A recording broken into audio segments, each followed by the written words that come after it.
Thank you, sir, for joining. We also have our PES IEEE Power and Energy Society Bangladesh Chapter EXCOM members like Mohaminul Islam, he is the secretary, and also vice chair, Dr. Tarek Aziz sir. So Dr. Tarek Aziz sir will give a inauguratory speech, a small inauguratory speech from on behalf of the IEEE PES Bangladesh Chapter. Sir. Good evening. Thank you, Ridwan. I can see Professor Shahidul Islam Khan, sir, Chair of Power Energy Society Bangladesh Chapter online. So I would like to request Shahidul Islam Khan, sir, to say a few words, then we can get into the event directly. Okay. So now I am formally introducing Professor Dr. Shahidul Islam Khan, sir. He is the founding chair of IEEE Bangladesh Section as well as the current chair of IEEE Power and Energy Society Bangladesh Chapter. Currently, he is the professor and chairperson of the Electrical and Electronic Engineering Department of BRAC University. Sir, thank you very much for joining with us. Please have some few words for our honorable speakers and our participants. Good evening, our distinguished lecturers, speakers for this session, and also Professor Fatah is joining us, and students. I hope when you graduate, then you will be able to work, and from this lecture you will be able to know about the what the Power and Energy Society offers. I can see our Bangladesh section chair, Celia Shahnaz. She is also the candidate. Inshallah, we'll see her as a R10 chair. And let us, it's a 1.5 hour session. Please start the session, and I thank also the organizers. Please start the seminar. Thank you. Thank you very much, sir, for your nice and brief introduction. So now I am introducing very shortly our organizing PES Student Branch Chapter chairs. Please introduce yourself, Najmul and Saurabh. Hello, thank you so much. I am Nazmul Hassan, Chair of IEEE RSU PES Student Branch Chapter. I cordially welcome you all to learn from our global leaders of IEEE PES, and cordially and warmly thanking you to our IEEE PES Bangladesh Section leaders and IEEE Bangladesh Section leaders. Dr. Fatah sir also is here. So I welcome you all to learn from our PES global leaders, to know about the opportunities and advantages with being a PES member in our professional life. Thank you. Well, I hope you can hear me. I'm visible and audible. I'm Abdurrahman Saurabh, Chair of IEEE Power and Energy Society AUST Student Branch Chapter. And first of all, I would like to thank NSU PES Chapter for initiating this event. I really appreciate it. And thank you so much, Dean Sir and Bala Sir, for deciding to spend few of time with us.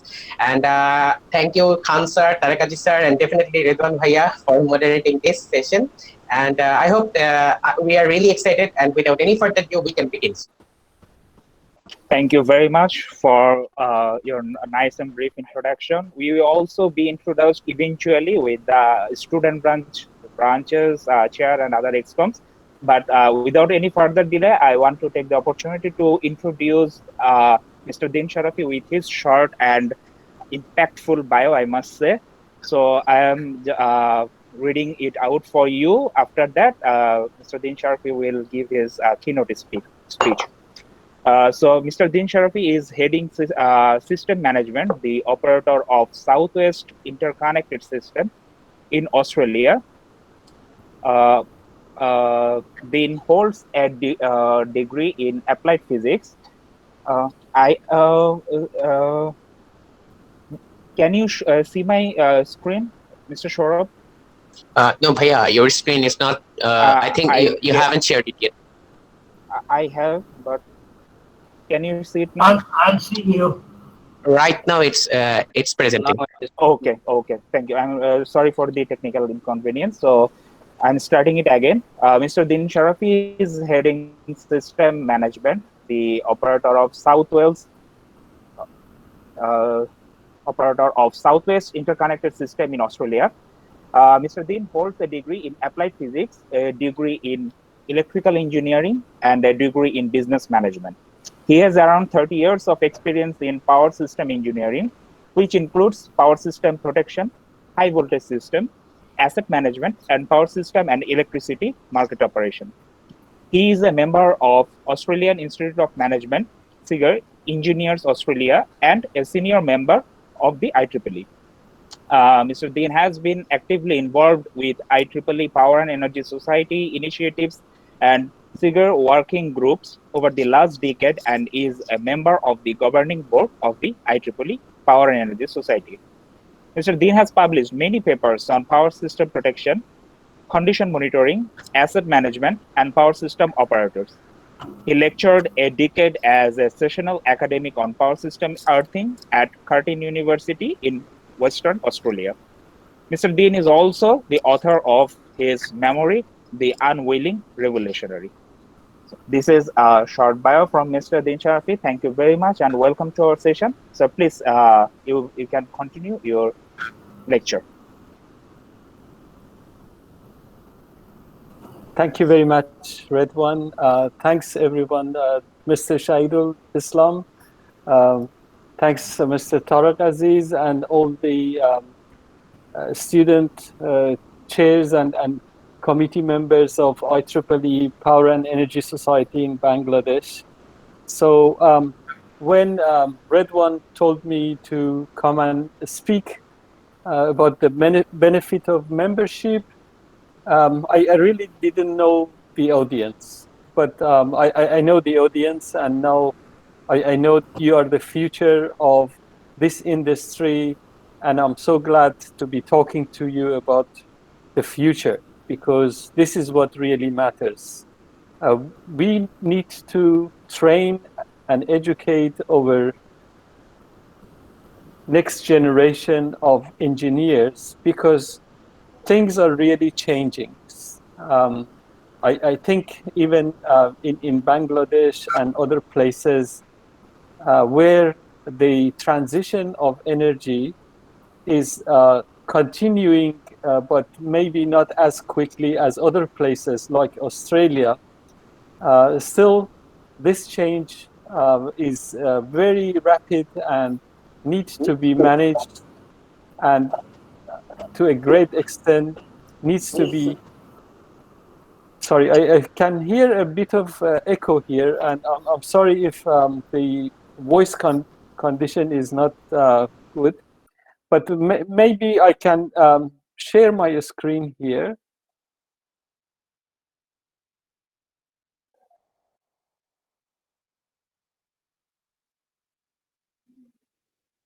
So the presentation, I wanted to put together a presentation for you. Can everybody see my screen? Yes, sir. It's visible. Oh, okay, okay. So great. It's really important for us as the industry professionals to ensure that the future of this industry can be managed.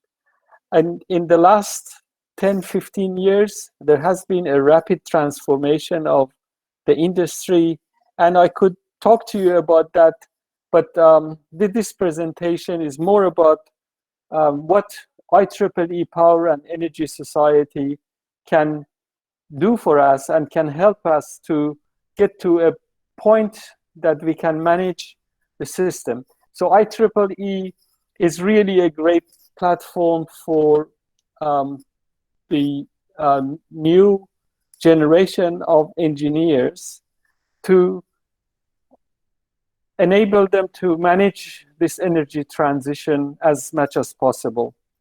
So this slide is more on IEEE first. Let's focus on IEEE and what it can provide. So IEEE has a global reach of more than 400,000 members. And it is in 160 countries around the world. I see a lot of student members here on this call, and it's an area of growth for IEEE. So more than 120,000 members globally are members, student members of IEEE. And IEEE holds around 2,000 conferences every year. It has a very wide breadth of technical activities with more than 4.5 million technical documents, more than 200 top-cited periodicals, and about 1,300 active standards, with 49 technical societies. It has a great social impact with regards to education and certification and global humanitarian effects and ethics in technology. In this presentation, I touch on some of these global humanitarian efforts of IEEE so we can all know it. So Power and Energy Society is one of the technical societies under IEEE. And you can see that there are 37 other technical societies here. IEEE PES has a few areas of focus. As you can see on this slide, the membership and image, chapters, technical activities, publication, education, meetings, new initiatives. And under technical activities, there's technical council, standard development, technical committees, and coordinating committees. So there is a lot of scope for our young engineers to join IEEE PES and help, depending on what sort of activity they want to do. That there is a great scope in helping IEEE PES and also through that to gain knowledge and join the vast technical network of professionals that IEEE PES provides. So overall, in terms of geographical reach, we have more than 40,000 members. That is Power and Energy Society in 150 countries. Regions 1 to 7 are in North America. So that is US and Canada. And then we have region 8, which is Europe and Africa. And region 9, South America. And region 10, the growth is region 10 now, and you will see that there are many student chapters and many other chapters in our region, where includes Bangladesh, and from Bangladesh to Japan and down to Australia and New Zealand. So 46 chapters in this region that we live in, and 179 student chapters. You can see that there are more than 50% of IEEE Power and Energy Society members live outside the United States. So PES chapters is really a great way to engage with this vast network of professionals in our industry. This map shows conferences globally, the conferences that PES is the financial sponsor. As you can see, there is ISGT in North America, ISGT in Europe. There are Power Africa Conference, Asia Pacific Power and Energy Engineering Conference this year will be in Nanjing in September. There are T&D conferences and T&D Latin America Conference. So there are a lot of other conferences that Power and Energy Society is providing technical sponsorship. And they are not listed here. For example, next month we will have a TechCon conference in Bangalore. And with that, we have also the chapter chair training. And I hope that Bangladesh chapter executives will attend that training. So I didn't know that the audience were mainly from universities. So this is one initiative that IEEE Power and Energy Society has for corporations. As you know, corporations employ a lot of engineers, and PES has a program for corporations to join PES, and this will enable those corporations to tap into the expertise that exists in PES and benefit from the vast sort of experience that is here if they want to get their employees training, if they want to arrange training sessions on different topics, if they want to know about the standards. There are a lot of opportunities that this corporation can get from joining PES as a corporate member. So I move on from this page very quickly because this highlights the benefits of corporate members from joining IEEE PES. So we have memorandum of understanding with also a lot of universities. Would be great if universities in Bangladesh become also a corporate member of IEEE PES. I can give you an example. So you can see in the list of these universities here, South China University of Technology is here. In 2018, I think it was around the end of 2018, when we signed this memorandum of understanding with South China University. And after the signing ceremony, I was there to sign the MOU. After the signing ceremony, the director of the university told me, I need you to do two things for us. And one of those things was a very interesting discussion.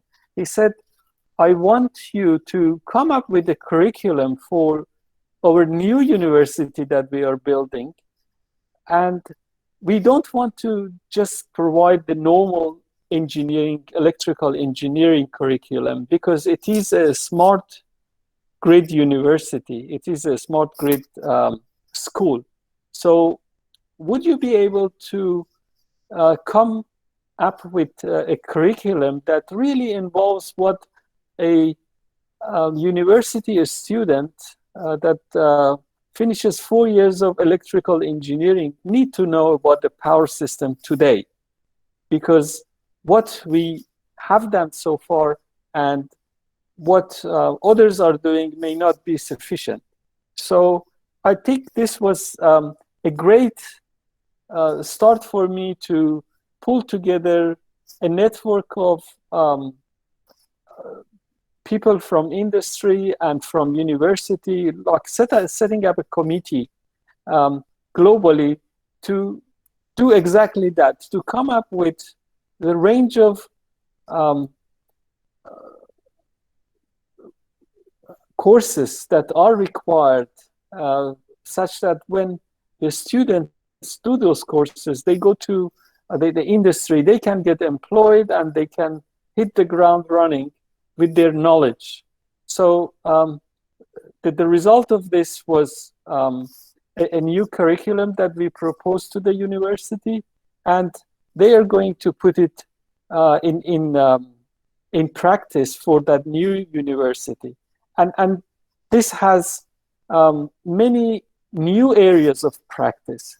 For example, what a university student need to know about inverters. This is not something that we teach in university very often. Inverters, inverter standards, microgrids, the storage in the power system, how to deal with wind farms, the intermittency, how we can forecast for wind and solar generation, a lot of new topics. And I mentioned this because that is just one of the benefits that people can get from that sort of engagement. And this is a benefit that a university can get, for example. And I'm sure if your university want to sign an MOU with IEEE Power and Energy Society, I can arrange that. You can just talk to me and then we'll make it happen. So any questions so far? Do you hear me well?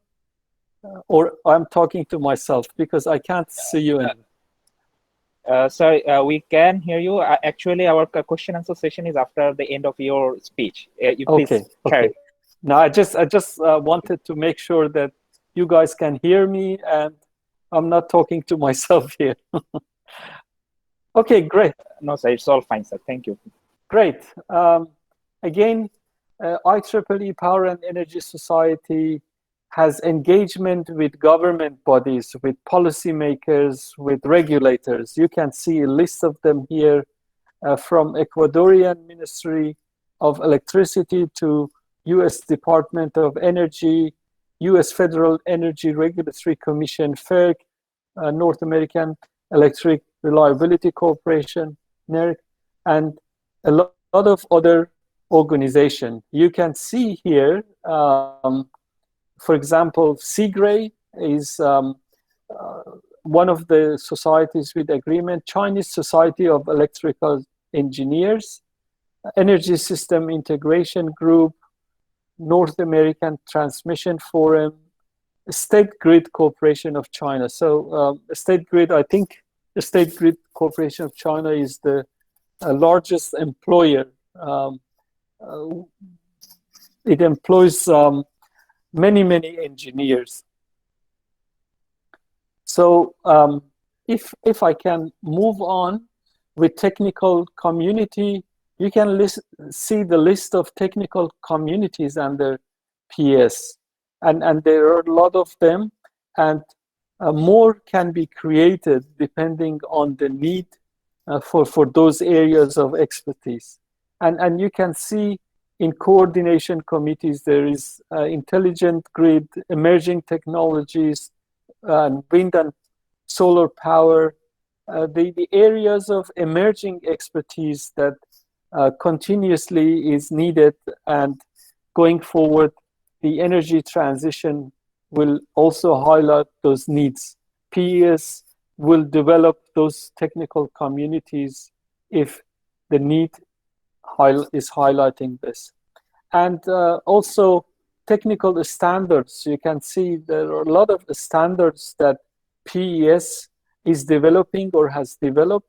More than 45% of IEEE standards are created by PES technical committees. So anybody who want to stay technically proficient with PES, that is very possible. That there are significant resources for training and learning activities. And I don't know about Bangladesh, but if engineers need to keep professional development or continuous development points, a lot of learnings and trainings that IEEE PES provides will provide you with those points. So IEEE PES have many online webinars and tutorials, on-site training and workshops, technical journals, and plain talk. Maybe this is more not relevant to us, but relevant to policymakers or regulators or investors who are not necessarily engineers, but they need to know about the power industry, and they want somebody to talk to them and explain those concepts in plain talk. So that's this initiative that PES has. This plain talk is a really good way of getting them to understand complex concepts that we are dealing with. I'm not sure if everybody knows about Resource Center, but Resource Center is one point on the PES website that you can get everything that you need. So any webinar, previous webinar, technical substance that is needed, any previous presentations that have been given, videos, everything that you need in one place. So that is Resource Center. So if you haven't visited the Resource Center, I urge you to go and have a look at the Resource Center on IEEE PES website. There are a lot of publishing research that IEEE PES has, opportunity for sharing ideas, developing standards, and poster presentations in different academic community and conferences. Also, I'm sure you know about Power and Energy magazine. It is a very industry-focused and very practical magazine about the current issues that we are dealing with in our industry now, reflect in Power and Energy magazine. And then the Electrification magazine. So two very high value magazine, award-winning magazine of this, and the new IEEE Open Access Journal of Power and Energy Society also is available. So IEEE PES has diverse technical backgrounds. So we all come from different areas of practice, such as utilities, municipalities, RTOs, ISOs, and academic research, from equipment manufacturers, from government and regulatory bodies, from testing labs and consulting firms. And we create this vast network of experienced and highly passionate professionals that we come together in this body that we call Power and Energy Society. There is a special focus for women in power. PES wants to foster a more diverse leadership by supporting career development and networking and education of women in our industry. And everybody who has previously attended a PES event knows that PES has always promoted engagement of women with the industry and development of women in their professional roles. Also, PES has over 6,200 young professionals in the world, and this community is growing. Sorry, I know need to finish. Not sure about people knowing about the Scholarship Plus initiative, but this is a very great initiative. It started from US to help the industry to train more electrical and power engineers, but through the years we have been able to also have this initiative in Region 10. We had it for many years now in India, and I would be keen to get some dedication from people on this call to ensure it can also happen in Bangladesh, because I think a lot of young students in the university can benefit from this initiative. It provides a scholarship for 3 years of studying at university to students who want to use it. That's a great initiative. So IEEE PES is involved in IEEE Smart Grid initiative, and this Smart Grid is an initiative that collaborates with other societies to ensure that we can have a secure smart grid and smart networks for the future. So the activities include setting the global standard, providing education, research, and innovation, and expanding global reach through marketing. Another great initiative is IEEE Smart Cities, and this also brings together a lot of related disciplines, and the focus areas are smart buildings, smart living, smart communities, smart networks, and smart energy systems, and so on. Another great initiative of IEEE, which PES is also involved in, is a smart village. A lot of activities in rural areas, such as electrification of off-grid villages, have been done through this IEEE Smart Village program. And you can see a lot of countries have benefited from this initiative. So IEEE PES have many awards. One of them is chapter awards, and I hope Bangladesh chapter nominates outstanding engineers every year through this award. But there are many other awards that IEEE PES provides to chapters. So this was my presentation. Thank you for your attention here, and I hope I have, to some extent, I have highlighted the benefit of being an IEEE PES member to our great audience. Thank you.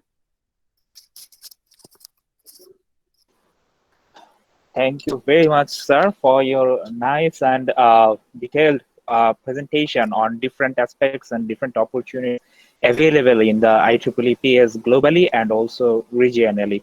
And I'm personally very much happy, as you have mentioned, that you are actually keen that the IEEE scholarship is going to be introduced in Bangladesh, because as I can remember that in 2018 in the chapter chairs meeting in Malaysia, we had a raise that that this scholarship should be introduced in Bangladesh, as it is already present in India. So it will be very much helpful and obviously attractive for these students, power and energy students, in the near future. I really hope it will be initiated very soon under your leadership. So, sir, you.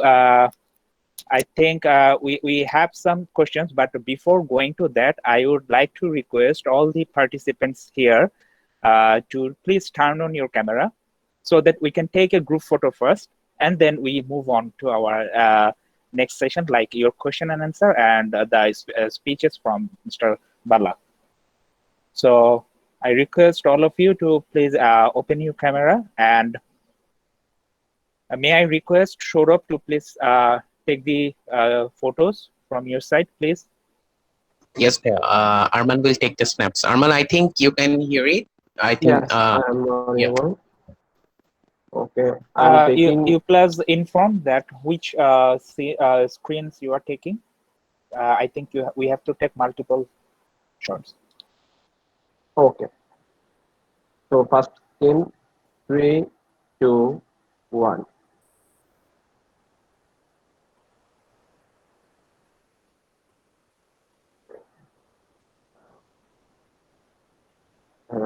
Second one, 3, 2, 1.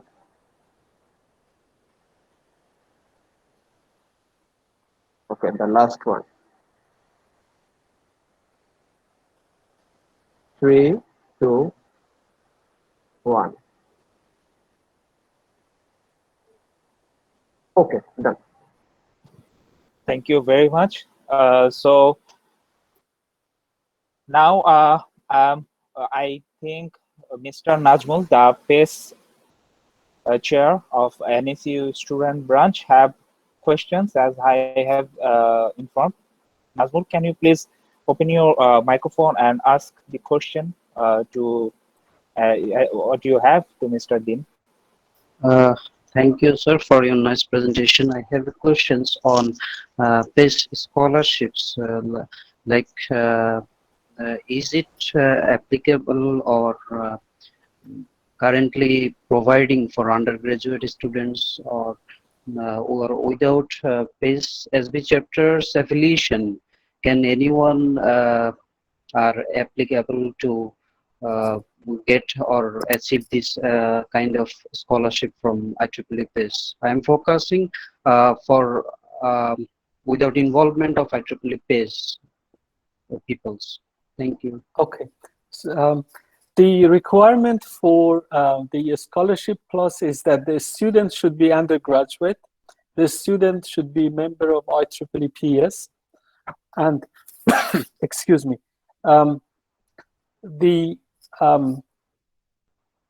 of course there will be a local committee for selection of the students, and normally these students are selected from students with good educational standing. So because it is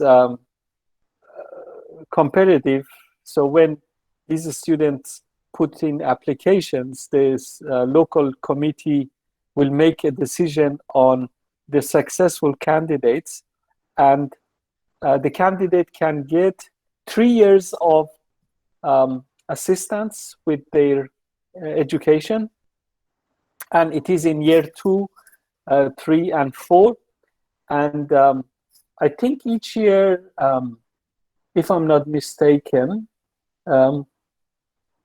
I can check the actual figures because it may have changed, but from memory, I think 5,000, and 7,000 US dollars. So the Power and Energy Society provides a seed funding to this initiative, but the idea is that the local industry should also support it going forward. So some of the funding should be provided by the local industry, and once the program gets going, if local industry supports it, it will be continuous. Like what's happening in India, a lot of companies now provide this funding, but to start it, PES provided seed funding to this initiative.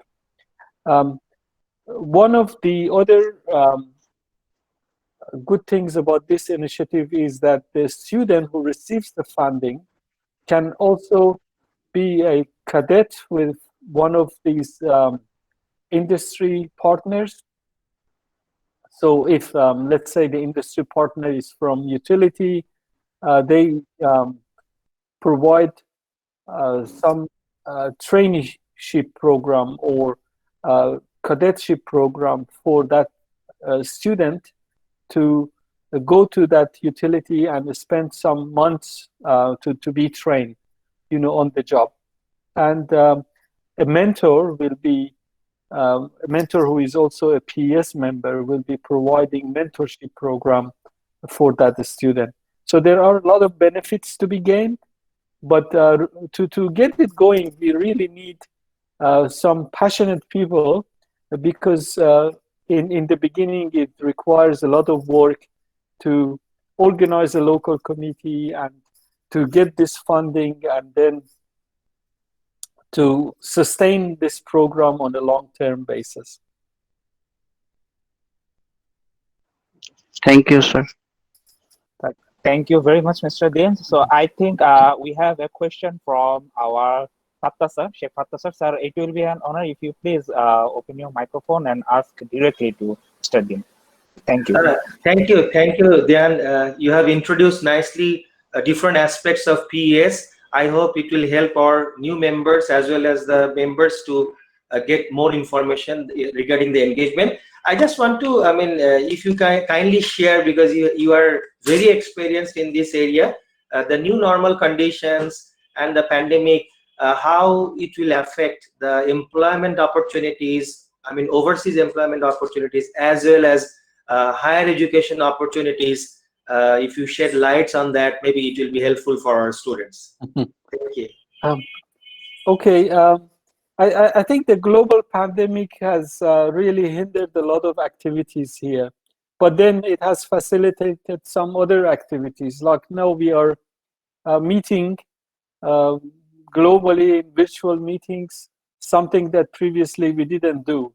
For going to conferences, now we don't need to leave our homes, so we just attend virtually. So I think from opportunity perspective, there are some new opportunities, but I can see that the normal way of things has been really challenged with this pandemic. So we see, for example, in Australia, a lot of students who come from overseas haven't been able to come and carry out their studies here, and they are trying to have come up with some sort of arrangements for them so that they can come and continue with their studies. But we all learn from this. I think going back to what was normal previously is not a good thing, because we should have learned through this global pandemic that things can be done differently. I give you an example if I have time. With the works that we do as a system operator, when we had to go and leave the office because of the pandemic and work from home, I was concerned that some of these works could not be done from home. But COVID-19 proved that a lot of things can be done remotely. So we have gained definitely through this, and we are more comfortable now with our people just operating from home, and nothing has dropped really. So I hope I have answered your question to some extent. And I'm just conscious that Bala wants to talk and I shouldn't take all of the time. Thank you very much, sir. So I think I have a very small question from Mr. Sharafi. This is the last one for you for the time being. I request other participants. So if you have any question, you just put it in the chat box. We will pass it to Mr. Dean over email and get back to you whenever he answers. So this is the last question for this answer before we start the speech of Mr. Bala. So the question, Sharafi, can you please ask it very briefly with you, microphone? Okay, so my question to Dean, sir, that while I'm managing a chapter in my university, we are managing a chapter. So I have seen that freshers or sophomores, when I ask them to take PES membership, they actually don't show any interest. They even ask me that they are not sure that if they will pursue their major in power later in their university life. So it's a bit like a hazy situation. So what's your thought on suggesting freshers or sophomores to take PES membership? Yeah, I think if in the first year still they have different pathways to continue their studies, this is something that we face in India as well, that a lot of good students want to do maybe more attractive things from their perspective, like software development, computer engineering. But now power engineering is so vast and so wide that it touches a lot of other disciplines.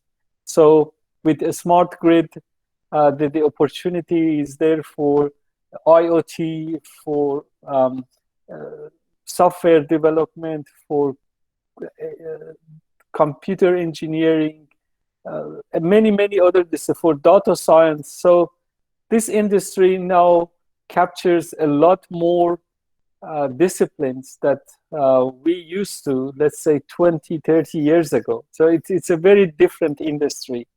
And I think, you know, when people know about the transition of energy systems to a future, more smart, more integrated system, then they should show more interest. So we are not the boring industry that we used to be 30 years ago. Thank you so much.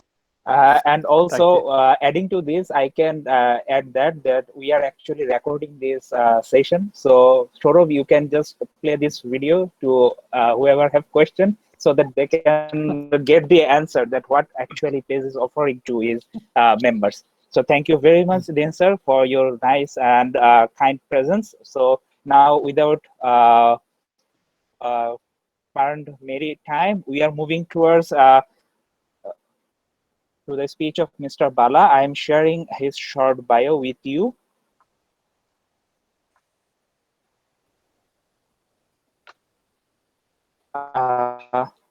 So I am just reading it out for you. So Mr. Chiranjeevi Bala Kotharu, he is working as a project lead engineer for Black and White. He and his team design high voltage substations for utilities across the US. He did his master's in electrical engineering from UMASS Lowell, specializing in energy forecasting, and a bachelor's from JNTU in electrical engineering, Hyderabad, India. Bala has been volunteering with IEEE Power and Energy Society for over 12 years, serving on various committees. He is currently part of long-range planning committee focusing on chapter activities, membership development, and outreach. He is always on the look for new ideas to help deliver PES membership benefits to its members. I welcome Mr. Bala again to our session, and sir, the floor is yours. Thank you. Hey, thank you very much, Redwan. I'm gonna quickly share my screen here, and please let me know if the mic and everything is good and you guys can hear me well. Yes, we can see your screen, and you are audible well. Thank you. Perfect, great. Hey, well, thank you very much for inviting me here today, and I'm very honored to be among very famous people and also very active student branches here, right? So thank you very much for this opportunity. I really appreciate it. I was invited to talk about PES membership benefits, and you know, here I am today. Before I quickly jump into who I am and what I do, I really want to start with a small note of appreciation for the participants here, because it's a tough time out there. You know, there's a lot going on with the COVID-19, and market is just fluctuating day in, day out, right? So, and you know, I'm very appreciative and very happy to see that all you students, about 70 people right now on the call, are still focused on your career, on your education, and still trying to do something, right? Attend some webinars and things like sessions like these to stay active, stay current with what's going on, and you know, plowing through your bright future. So that's amazing and very impressive. So thank you very much for being here. I really appreciate that. So with that being a short note of appreciation, I'll quickly jump into my intro, right? And you know, you guys have done a great job of introducing me and Dean too. So I'm gonna quickly jump in. I work as a project lead at an engineering firm called Black and Veatch, and all we do is design substations, power plants, hydro plants, anything huge and big. You know, we're in that business line, right? So you know, we help local utilities in the U.S. to build their substations, GIS, air insulated substations, all that good stuff. Me and my team work together to put some design packages for them. And other than my day job, I'm a member of IEEE standards, 8081, 998, and 1616. The 8081 are really for lightning and grounding protections for substations. 998 is also for lightning, and 8081 are for grounding. P1616 is for DC systems and the station service for the substations too. So really, being part of IEEE standards helped me stay current with what I do in day out at my work, and keeps me updated with what's going on outside.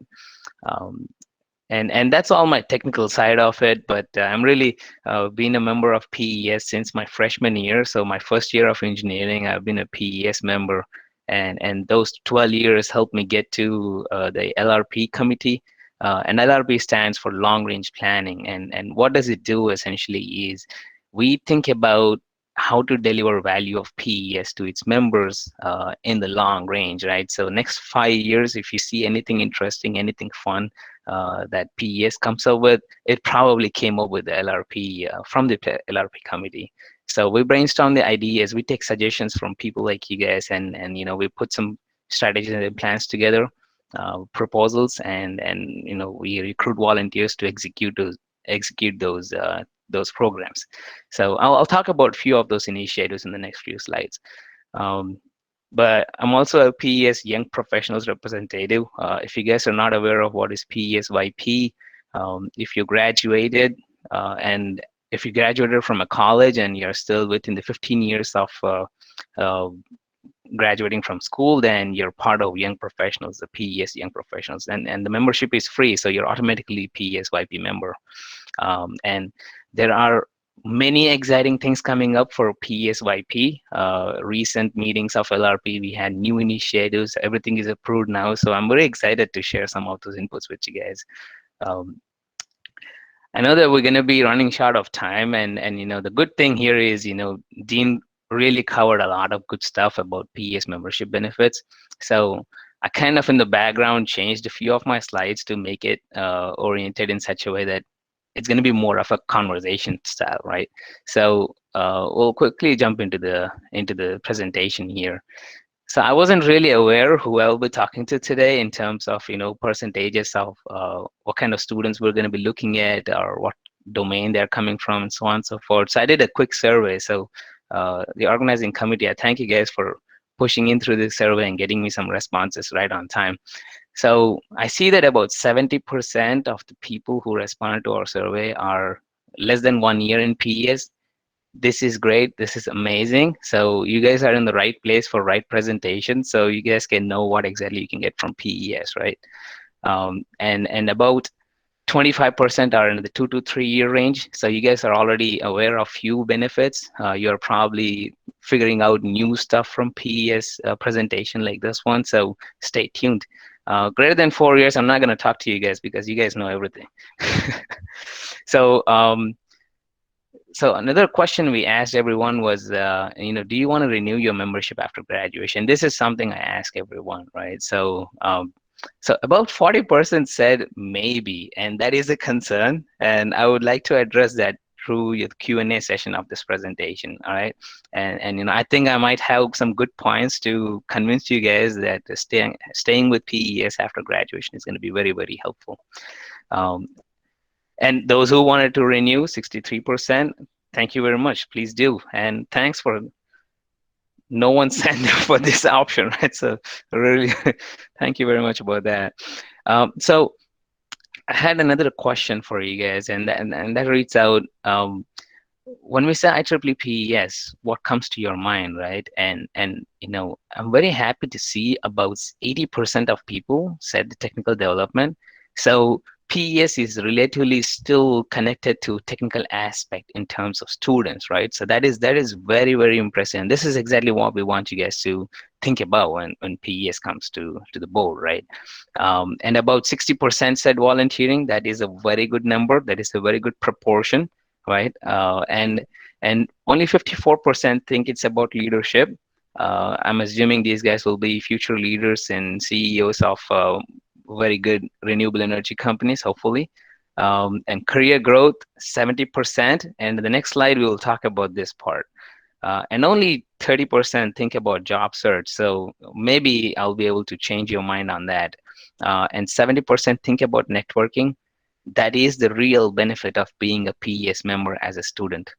You can get scholarships, you can get opportunities, you can get anything from PES in terms of writing papers, discounts for conferences and whatnot. But the real kicker behind everything is the networking part.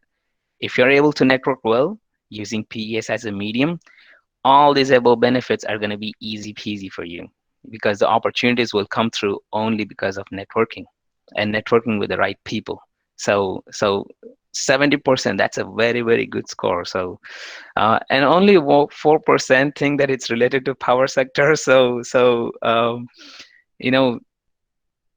It is both good and bad. One of the questions that came up just now was um, how is the market going to be changing with COVID-19? And a lot of freshmen, young engineers, or students from first year of engineering are not really interested in taking PES, right? And here, my perspective on that is the power industry in general is very regulated. In any country that we see, power energy, that domain itself is very regulated. It's not like a software industry where it can grow 50 folds in 1 year or 10 folds in 1 year. Like you see the stock market, your Microsoft, Apple can go 90% in 1 year, but not your power companies, right? And the reason for that is a good reason, which is it's all regulated so that it's very stable. So in crisis like COVID-19 or anything else that comes up in the market, like a recession, power sector will be the least one to get impacted. So you might not see a lot of engineers working as system operators and system engineers and people like me in the designing side for substations. We are all considered as critical employees, right? So we're all helping to keep the lights on. Everyone needs electricity, even if there is a pandemic going outside or if there is anything going outside, right? So, and in the next few slides, I'll show you something about Bangladesh, right? I put some metrics together for Bangladesh, so we'll talk more about it, but that's my perspective. But this is my favorite question. It's which of the following did you do with PES so far, right? So I'm very, very happy with this 60% on the volunteering. And about 3 people or 12% represented PES at a conference. That is very good. Thank you very much for doing that. You guys are amazing volunteers for that. But here's my concern, right? None of you published a paper with PES.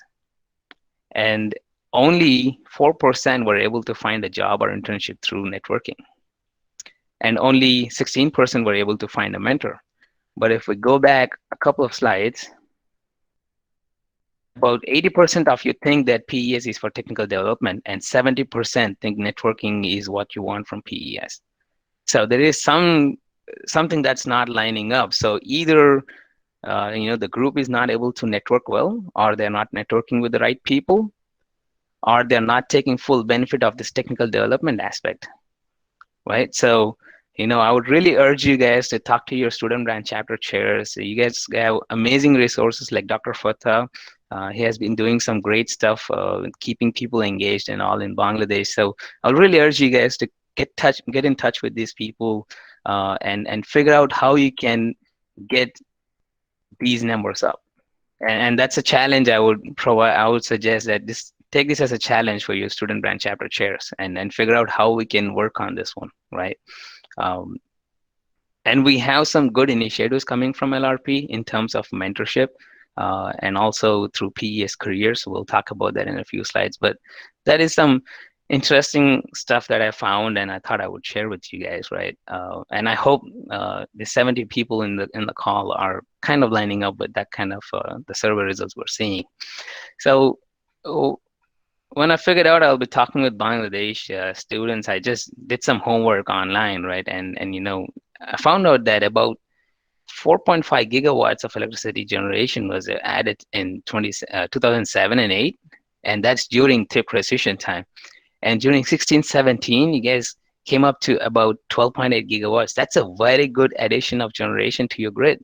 And I'm assuming that's when all the, like, kind of a revolution. You will probably be seeing a lot of power and energy jobs and a lot of good stuff happening. And I see this capacity requirement, and in the next 20-30 years, I only see a very good growth in there. So you guys are probably like around 12, right? So 12 and 13 right here. But then see, in the next 20 years, 30 years, by the time I retire, or by the time you guys get a job, and by the time you retire, your electricity demand is consistently growing. That means more jobs and more opportunities. So, I only see a positive trend in everywhere I see here, and in terms of metrics, and also in terms of Bangladesh 5-year plans proposed on the website. So I think it's a very good situation in the market for you guys. And the best part of all of this is about 60% of it is private sector. Man, I got to tell you, this is such a good opportunity. You know why? I'm from India. I'm from Hyderabad in India, right? And a lot of power sector companies in India back when I was there were all regulated and owned and operated by the government. And all of them needed an exam, and they had a different process of getting into the job market. And for a market which has a higher penetration through private sector, IEEE PES is the best possible way you can get in through there, because references, professional contacts, the weightage in your resume, the number of papers you publish, and the leadership experience that you have. These are some very key important items that private sector looks in an employee before they hires them. And an amazing part of it is, you guys have added a lot of generation, and then in future you guys plan to add a lot of renewables into the grid too, which is perfect. Which I think it should be a very good market for whoever is graduating with a power and energy background in the next few years. And Dr. Fatah, you might be aware of this market more than me, so please correct me if I'm wrong. Is my understanding correct about this market situation? Yeah, of course, it's very much growing. No doubt. You rightly pointed out, Bala. It's very good presentation, inspiring. Oh, thank you. I'm glad my homework didn't go to so thank you, sir. So as I mentioned, I don't know about you guys, but I just see a very good opportunity here. Gain the experience you can, get into the job market. Make a hit list of all these companies that you can get to for hunting a job down, right? And I'll give you guys some suggestions down the line in this presentation to figure out how we can get more out of PES as a medium, right? PES can help you guys get a job. So the question you gotta start with is, why PES? Right? Okay, my market is great, and there is a lot of opportunities coming up, and it's regulated, so it's very stable market. We're recession proof kind of a thing, what I call it. Then why PES? Why do I need PES if the market is so favorable? So that is a question you guys should ask yourself, and we should probably come up with a list of 3 things: that why did we join PES, and why do we want to continue with PES, and what can PES help us with, right? So if my goal is to be a very good engineer in what I do, how can PES help me? And a few years ago, I started asking this question more often. The first time when I went to college, I asked this question to myself, and I initiated a PES student chapter in my university in my first year of engineering. And that helped me get very good opportunities with internship at a steel plant and a power plant, following that through my student chapter, industry liaisons and section chapter chairs. But then after I came to the US, they helped me get into more of organizational leadership and things like that. And I stayed very technical too through standard committees. But then interesting kicker I saw is, in the last 2 years, as I progressed through my career, I wanted to do something different. I wanted to do something interesting. So I went in and I thought about, how about I look at business analytics. I wanted to churn a lot of numbers. I liked numbers at some point. So I went with a business idea to PES, and I said, why not we come up with some marketing strategies, and how about we work on understanding, what are the people's needs and so on, and put them in some graphical representations, right? So we call it in fancy words as business intelligence and analytics. You probably heard about this term a lot in lately.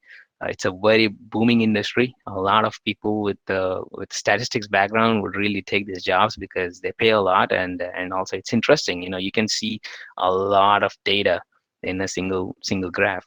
So I went with this idea to PES, and you know, I'm very happy that governing board, including Dean Sharafi and others, they were in the presentation in the last few weeks. They welcomed the idea and with the open arms, you know. So all this time I was thinking PES is a place where you can only volunteer and maybe do technical stuff, but that is totally wrong.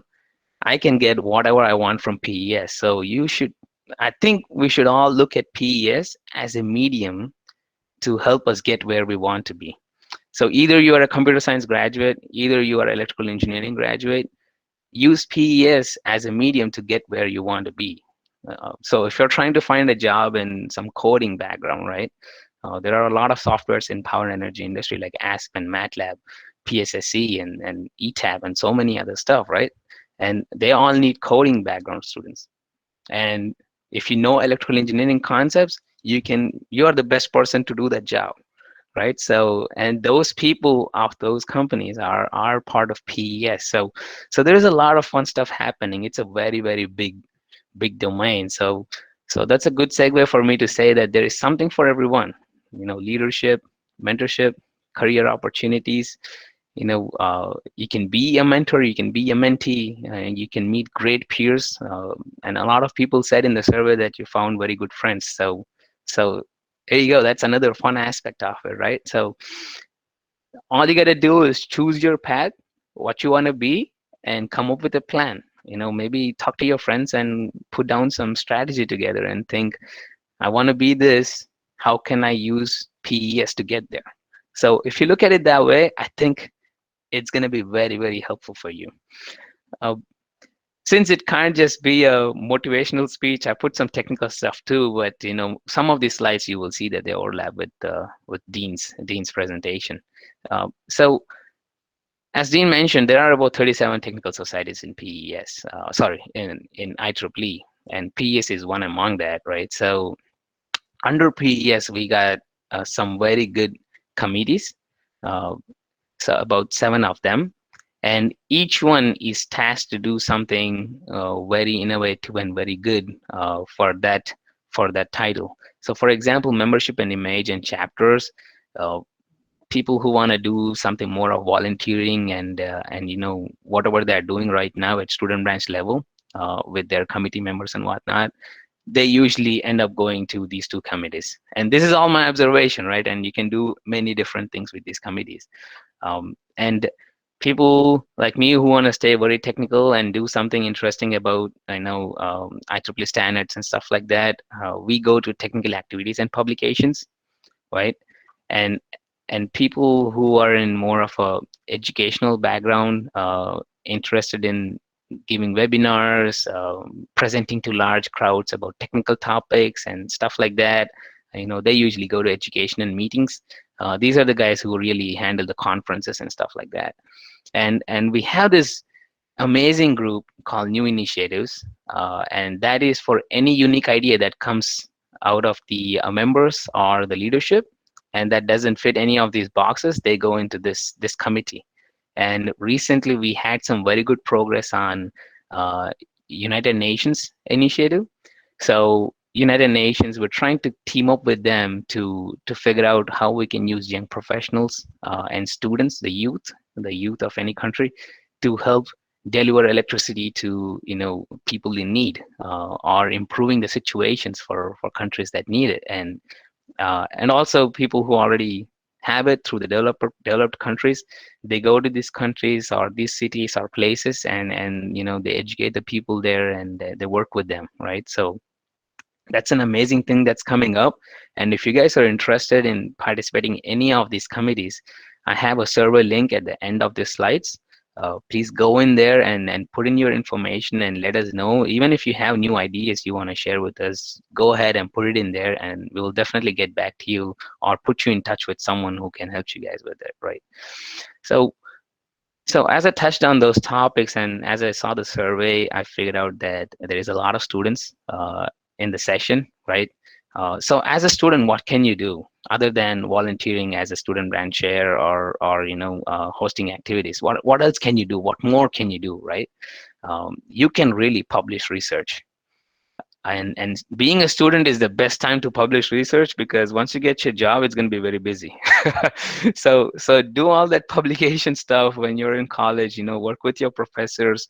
In my undergrad, my third year of engineering, we wanted to do something in power system analysis or stability.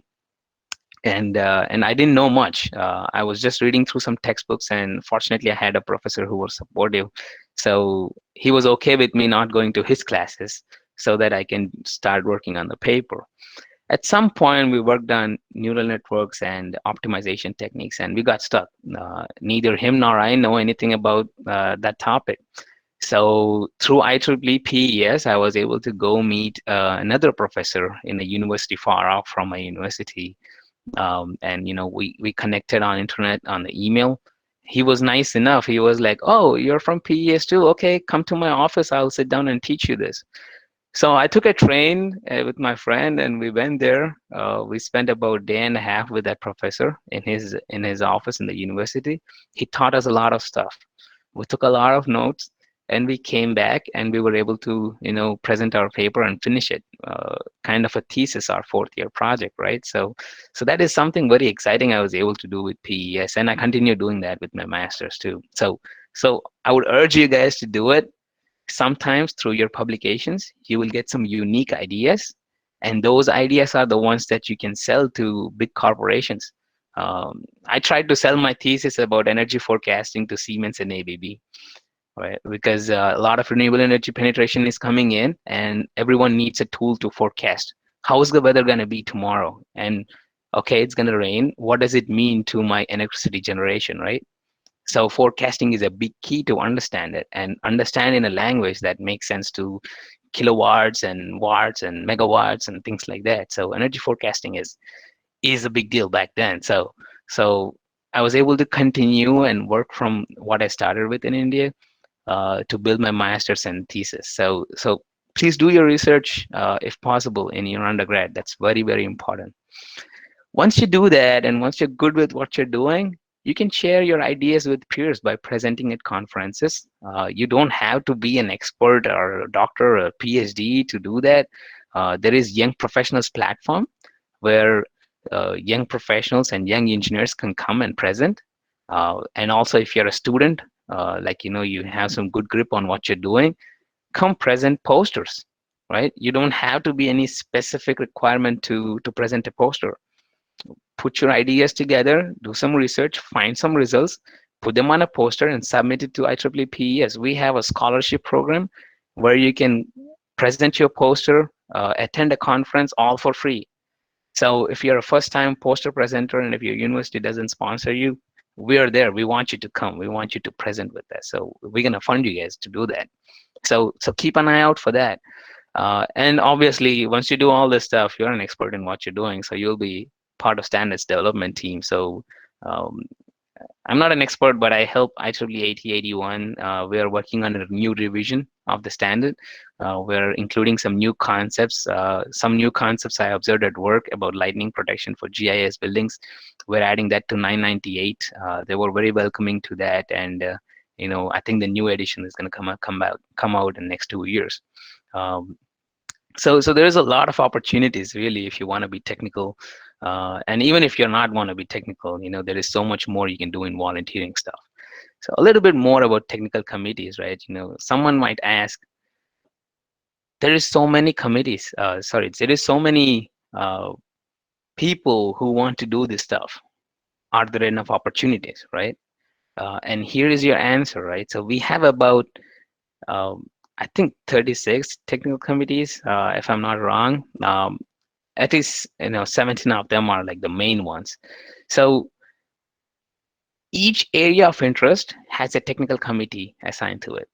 So if someone wants to be very good at rotating machines, right, like generators, turbines, or any alternators, there is a committee for rotating machines, and you can be part of it. And when you go to that committee, it's all experts from that domain. So if you're a final year engineering student, you go to that committee and you meet with all those people and network. Maybe you will get a job in that domain, right? And you can also learn more about that domain through there. Because your section or your chapter cannot have activities focused only for you. They will probably pick activities and technical presentations for a broader area of audience. So you would attend those and you will find out which one is your interest, and you will pick those and go attend those selected sessions with PES, right? Continue participating in your local section and chapter activities, but also go to these technical committees that will really help you. Um, and uh, uh, and that's all for technical stuff, right? I will send this presentation to Maisha and your hosts, and you can use these links to go explore more about it, read more about these opportunities and committees. Now, I did not forget about volunteers who are doing great job for us, right? And who wants to be more in volunteering side of it. So committees that are looking for young volunteers and young leaders. Let me say that young leaders are what we are looking for. So Women in Power is always in look for new volunteers, young blood, young ideas. That's all we need. And young professionals, we're coming up with some amazing ideas. Let me tell you this, the mentorship program that's going to come out in the next few months is going to be one of its kind. You can be a mentor or a mentee. You can be a young mentor mentoring an experienced professional on some things that they might not know, right? There are a lot of older engineers who might not be very familiar with the newer technologies or newer softwares, and if you're good with those, you can be a mentor to an older professional, you see. So that's the amazing part of the mentorship program that we're coming up with. So there is a lot of fun stuff coming up with young professionals, so please keep an eye out for it. If you Google IEEE PES Young Professionals, you will see a link and you can go in and you can express your interest and so on. So Dean actually touched on this item, and this is Ben. He used to work in my previous company, so I know him from college, and I thought it's interesting to have his photo out there. The Scholarship Plus program has been very successful in the US, just because there is a lot of private investment, and all the companies here are public companies, so hiring and recruiting is different. So it was easy to do it. Now recently extended that to outside US too, and it's been a very good successful program in India. And as Dean mentioned, there is potentially one coming from Bangladesh too. But I would say, as the younger generation of PES, don't wait for it. Go put pressure on your chapter chairs. Ask them to propose that, and they need to question the governing board or the LRP or whatever committees they are in. Make a hustle about it, right? Make a fuss about it so that people will know there is a need for this program in Bangladesh. Let's set it up, right? And they will come up with a customized program that will work for the industry and the market in Bangladesh. So it cannot be one size fits all. So there should be some customized thing in the scholarship program so that it's really fitting what Bangladeshi students need, and that way it will be very successful, right? So please keep an eye out for it, and the PES careers, I'll talk about it in the next slide.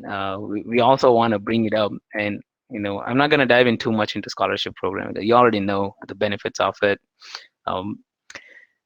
So this is one idea I've been working with the PES Kerala chapter and also my Region 1 chapters. I call it as cluster groups. And a lot of future investment for developed countries or countries that are way ahead in development phase, right? In these countries, the investment would slowly shift into renewable energy. And everything will be in terms of smart city planning, smart village, or solar systems, and all that stuff come and fall under these committees, right? So what I'm working with these groups are, even though you're a student or a very young professional and you're not feeling very confident about going and participating in the technical committees, this is your area where you can come. Your peers would be someone similar like you. You can come to a table, brainstorm ideas, talk about ideas, and you discuss those, right? And share your thoughts and learn more from each other, right? And once you get confident enough, you can then transition into the standards committees or technical committees that you want. So this is really a pre-standards area, right, where you can figure out if that is really what you want to do, right? And also in technical committees, you can't have very unique subjects sometimes. So really, cluster groups, what we're trying to do with that is, just a few students or a few young professionals who are interested in a certain topic come together, sit down, brainstorm the ideas, and reach out to us. We probably know someone or an expert in that domain or for that particular topic, a PhD graduate or some industry expert in that, and we'll put you in touch with them. They can mentor your group, and you can learn more about it, right? So let's collaborate and let's work together, right? Let's work together to figure out what we can do more, what PES leadership can do for you guys, right? And so with that, I want to say, we should collaborate and let's bring back PES careers. I really hope that we can bring back this PES careers, and not just in the US, but all over the world, at least in the developing areas where there is a lot of investment in power and energy sector. Bangladesh is a very good fit for that. And let's bring local leadership onto a table, and let's have them understand the needs for next generation, right? In case you're not already doing that, go ahead and do that. Participate in your local elections. When I say elections, it's not the political elections, but picking your chairperson, vice chairperson. Be active. In that way, you will know more about PES. Maybe you will understand that it's good for you, and you will participate at some point, right? And once you're in the leadership, great. You can push for your ideas, and you can do some amazing things. And then I would really, really suggest that we all work together in bringing young professionals active, right? So let's do something more by how we can involve more young engineers into PES. So if you're a young graduate, if you're ready to graduate, keep in mind, renew your membership. We got some good discounts for you guys for the first year membership.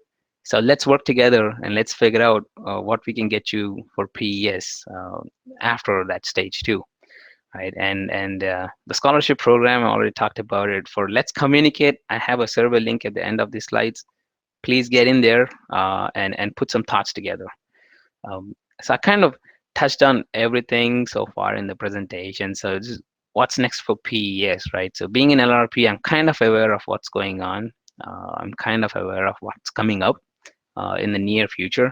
So I kind of put a few thoughts in there. And that is mentorship program. I'm very proud of LRP coming up with this mentorship program, and we're trying to figure out how we can enhance our support for local chapters.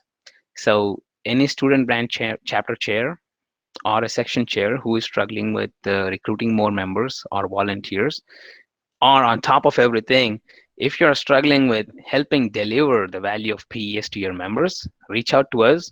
We will put you in some kind of a training, right? And then we'll make you understand the benefits. And we want people who have experienced those benefits with you guys, so that they will be able to inspire you to do something more and something interesting. So reach out to us. Let's work together on that. And for those who are really interested in volunteering, don't feel like after you graduate there is not many opportunities, because when you're in college, in each section you might have 20 student chapters or 50 student chapters. In Hyderabad there was 300 or something like that. So so once they graduated from school, they were like, oh, maybe there is not many opportunities because there is only one section and 8 positions in there. So that's not true anymore. We have more volunteering opportunities coming up in young professionals, in CSAC and mentorship program. There is a lot of opportunities for you if you want to be involved, and we want you to be involved. We want you to stay with PES. All the experience you gained, We want you to give it back to the community. Okay, and we're working on this analytics-based benefits program. So I'm a big pusher for this one. Is one size does not fit everyone. We can't have same benefits package for the US and outside the US, and even outside the US we can't have the same benefit package for every country. We have to tailor it to the market that we're getting in. We have to tailor it based on the job market there and the interests of the students, right? If a lot of students are not sure about if they will stick with power and energy domain after they graduate, well, maybe we should have a benefits program that will fit them. In that way, they will understand that SCADA systems, IoTs, and renewable energy integrations, distributed generations, these are all the topics where we would need people from different backgrounds. We can't do energy forecasting without people with good software understanding. We can't do analytics without people with strong statistics background, right? And traditionally, all engineers are good with math, right? So there is a lot of opportunities for people with other than electrical engineering background to come work with us. And it's a very safe industry. It's very regulated. So recession proof. That's what I call it. And we want to hear from you guys, right? And these are our perspectives. These are what we heard from people. I usually walk around conferences talking to students and members, asking them, like, the same questions I asked you guys in the survey. I talk to them and kind of get some inputs. And these are my ideas from talking through those. It's a collection of all those thoughts. So if you have new ideas, please let us know. This is the survey link. It's very easy, bit.ly/PES Analytics Survey. And we're working through a lot of suggestions, and we want to see more. We're planning to categorize them into each country-wise or region-wise, and assign someone to help address those, or at least get a communication going on, right? So it's going to happen in near future. Please put your thoughts together and let us know. If you don't want to put your name in there, that's okay too. If there is any tough feedback, please go ahead and toss it in there. So we want to hear from you. We want to know. And that's my slides. And I hope I did not bore you guys yet. But if you want to reach out to me for anything, that's my LinkedIn. I strongly suggest you reach out to me on LinkedIn, Bala Kotharu. And that's my email address. If you have any questions about PES and how you can get benefits from PES. So let's collaborate. Let's work together. Let's figure out what we can do together as members of PES. So that's my presentation. I hope I kind of took a lot of time. So if everyone is still awake and good, let's do some Q&A. Thank you very much, Mr. Bala, for your very nice and actually different domain speech. Because I think that though you are both of our speakers, Mr. Dean and you are talking about the same topics, but you both have presented different domain of the PES, and I definitely can ensure you that none of our participants have even slept, but they are actually energized and they are actually motivated from your speeches. So before I move to the question answer session, I like to thank different participants from our different universities like North South, BRAC, Ahsanullah University, University of Asia Pacific, as well as some other participants from India, and two from the University of Sao Paulo. One is Amanda Sutsumi, if I'm not pronounced wrong, please pardon me, and another attending in our session. So I am moving towards, before I'm moving towards the question answer session, can I want to show something from my slide, if you allow me. That is so the IEEE Power and Energy Society Bangladesh chapter is the second largest chapter in Bangladesh currently, This was meant to be the first for the past few years, but this year this is the second with almost 270 members. So we can say that actually the members are basically motivated to take part in the Power Energy Society. From your survey, I have a quick search that actually what about the power sector. You will be glad to know that for the electrical engineering, currently the power sector is the largest job facilitated holder in our country, though the government and the private financing is almost same or near about this near the same. And for your point that you are actually focusing on the research, the paper publishing, right? And different analytics, the business analytics or business intelligence. So you will be glad to know that IEEE Power Energy Society Bangladesh Chapter has already initiated a datathon program, that is the data analysis program. It's on the Kaggle platform. We have given them some real data from the Power and Energy Society in our country, and give the students the task to actually analyze it and present up with the result in the Kaggle platform. We are actually also growing our interests and our activities towards the data analyzing or different types of the chart, the analyzed program or the insights of the different scenarios of our power energy sector in our country. So I would request every other participant here who doesn't know, and also to our honorable speakers, that all our activities are being in the IEEE.org/Bangladesh PES site. We regularly update our activities there. So thank you very much, sir.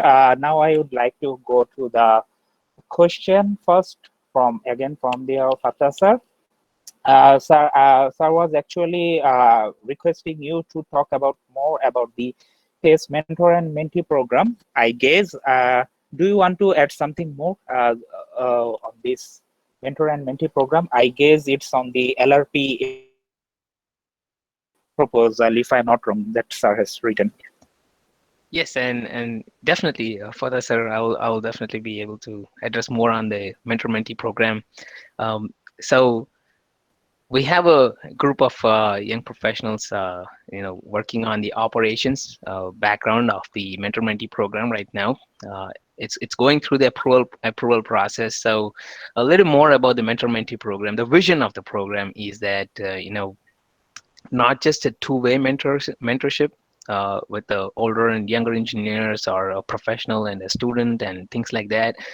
It's really there is no boundaries for this mentorship program. Let me start from saying that, right? So with this mentorship program, we want to bring different domains or different age groups together and bridge that gap in between, right? So we have a lot of student members. We have a lot of professionals who are well established and working, and they have either teaching or they're in a full-time job. But we do not have a lot of members in between that area in the young professional range, right? So this mentor-mentee program will bring these experienced professionals, talk to these students and any younger engineers out there, and that will help them connect and get the benefit from it. And the mentorship can be anything, right? Either you need some help with your research, you find an expert in there, and in the mentorship program you can go in and search for keywords. We have some keywords in there for every professional, either mentor or mentee, and you can sort down and list them based on the requirements, and you can select them, you can contact them. And they don't have to be in your same chapter, they don't have to be in your same country. Someone might want to know more about battery systems, and a lot of research is going on with the battery systems in Australia and also in US. So we got some good professionals in PES who are experts in this domain. So if you want to do that, you can just go in there, search on the keyword battery systems, these names come up, you can Google their name, LinkedIn and whatnot, and you can come back to this mentorship program and make a connection out there. And the beauty of this program is when the connection happens in the mentorship program itself, it's trusted. So your mentor There is no this thing like, on LinkedIn, you can send a message and the person might not respond to you. But in the mentorship program, we go through all the initial filtering so that they will definitely be able to address you, or if not, at least they will point you to another right person, right? So that's another good part of this mentor-mentee program is everyone is excited. People in that committee or the group will be those who want to give it back to the community, those who want to really do something, right? So that's the real kicker behind it. And there is no limitation on if it's going to be young professionals, if it's going to be engineering to engineer only. It's not like that. It can be cross-platform. You can be an electrical engineer who is doing operations or something like that, and you want to connect with someone in SCADA systems or relay settings. You can do that through this. So this mentorship program really is going to be cross-functional, and it's going to be a very wide group of people. Thank you very much. I guess you have put well light on the factors. So actually, we have so many questions, but actually we are running out of time. So for quickly answering, I want to take the opportunity is from Mr. MD Abdullah Arman. That is there national training courses the PES University and PES Research Center, and adding to that, Bala. Sorry, your voice was breaking, but I think the question we want to address was professional training courses for PES students, right? Right. Okay, so there is a very good product from PES that's coming up. It's called PES University. So on the PES website, when you Google it, you will see that there is something called PES University. And Resource Center is a very good place too.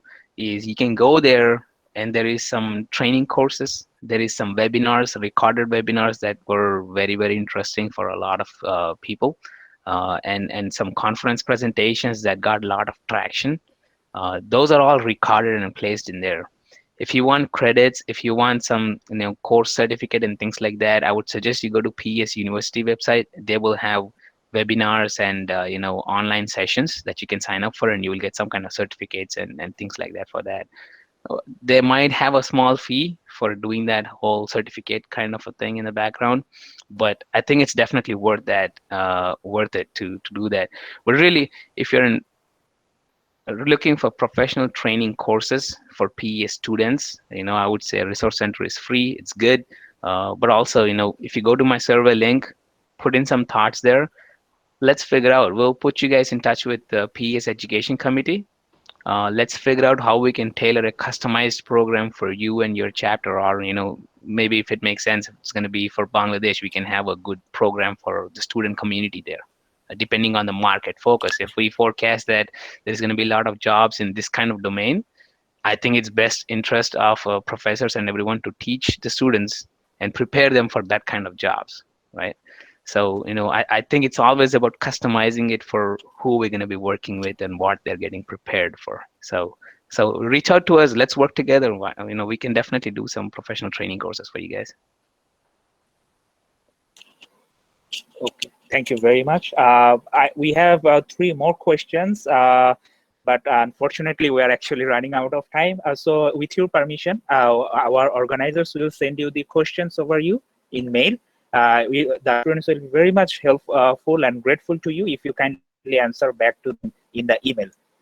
So we will send you the email in your the questions in your email, and also we have a request from Kalai Arasan, most probably from India, requested to kindly share the presentation in mail ID. So our organizers will take care of this, hopefully.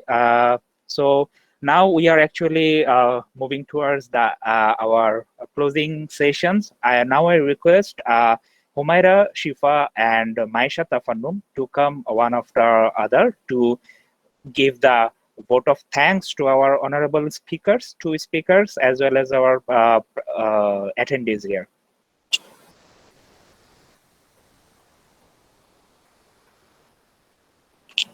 Maisha.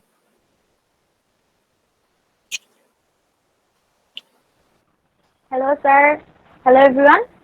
So it's been a very good experience to have Mr. Dean and Mr. Bala with us in this event. And I really thank our speakers for delivering such wonderful presentations. I hope that we can use this recording in our upcoming days to recruit new members for IEEE PES and IEEE as well. Because as you know that the student membership fees for IEEE PES is a bit higher, but considering all the opportunities that IEEE PES offers us, I think it's definitely worth it. Like I'm not a major of power sector, but I have renewed my membership for the 3rd year now. So it's all about reaching out to the opportunities, exploring the opportunities which you wanna have. Finally, I wanna thank our PES IEEE PES Bangladesh Chapter ExCom members, our Honorable Chair, Dr. Shahidul Islam Khan Sir, Tariq Aziz Sir, Redwan Sir, Mohaimin Bhaiya for being here. And thank you, Bala, for addressing Bala and our Dean Sir for addressing important issues or important points, like, for example, the IEEE PES Scholarship Plus. I hope that our Bangladesh chapter will take a look into this so that we members from Bangladesh, we can get more and more benefits from IEEE PES. And finally, I would also thank Dr. Fatta Sir for always being there for us. Like whenever I had any problems or any queries regarding IEEE PES, it's an honor that Sir always reaches out for any kind of help. And also our PES Bangladesh chapter is coming up with different new initiatives to help our members. And I really want to see that now we have only 4 PES student branch chapters at Bangladesh now, but in the upcoming years, we hope that we will see more and more PES Bangladesh chapters in here. So thank you so much. I am Maisha Tafanum from IEEE North South University student branch. Thanking you all and all the participants for being here. It's almost 9 p.m. in Bangladesh on a Friday. You all are here, and I hope that you have learned a lot from this session. Thank you. I would request Shifa to say something now.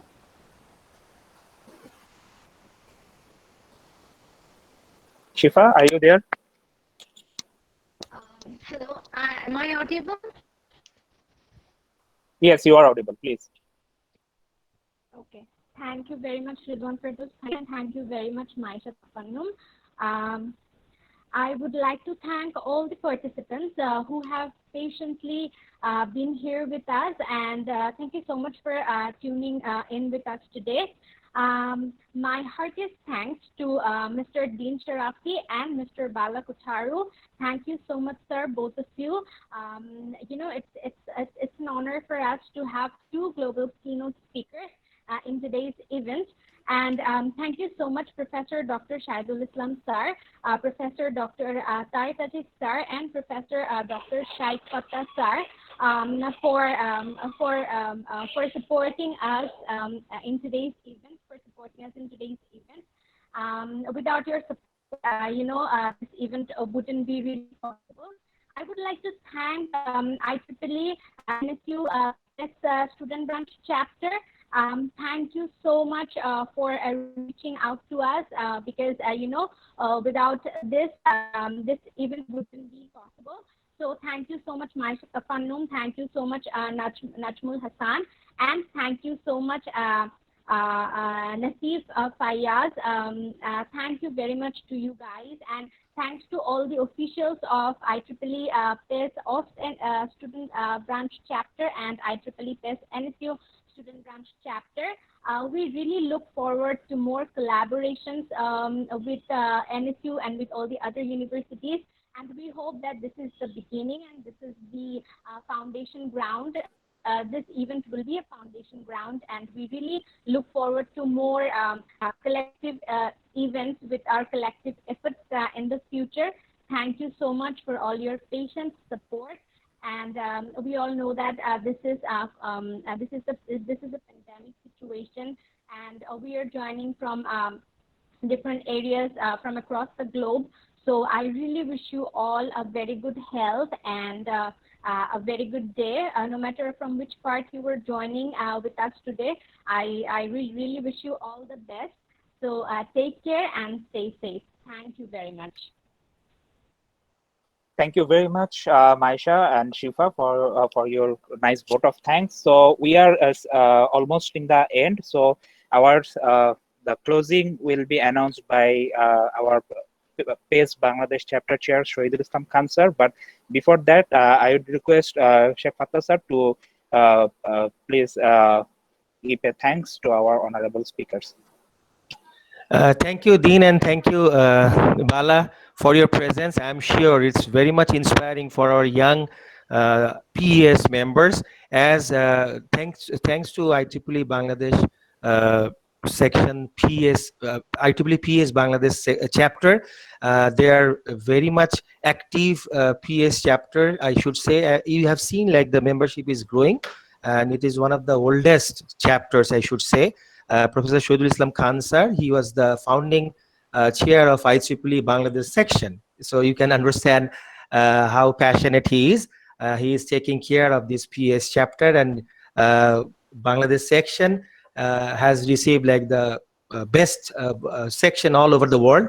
So PES is also going to grow, and I'm sure that our new young volunteers from North-South University as well as Ahsanullah University, they are doing very well, and other PES chapters will be very soon joining and doing more and more initiatives. Thank you. Thank you very much, sir. So our official closing speech from Professor Shahidul Islam Khan sir. Sir, with your permission, our session will be ended. But sir, before that, Mr. Bala, our speaker, has given his kind consent to take some more times, to spend some more times with our participants, young participants, to answer their questions now on. Sir, so after your official closing, we will carry on with the question answer session. Thank you, sir. Thank you, Ridwan. I thank our two speakers,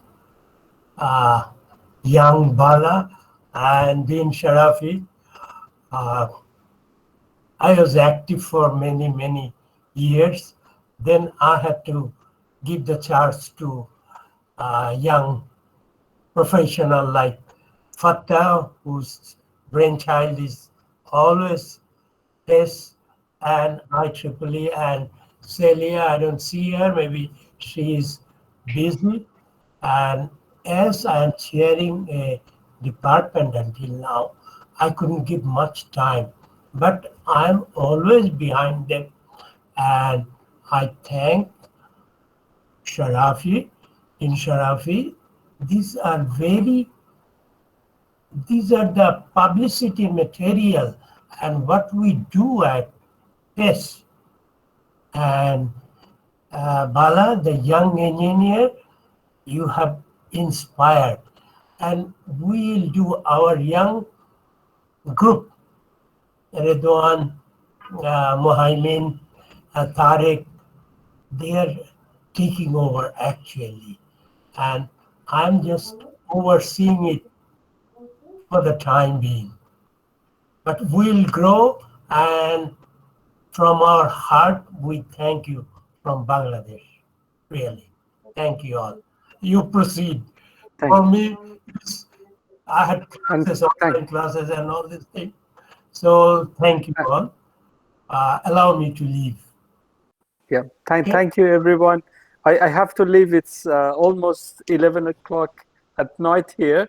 So we'll leave you, and I hope you enjoy the rest of it. Thanks, everyone.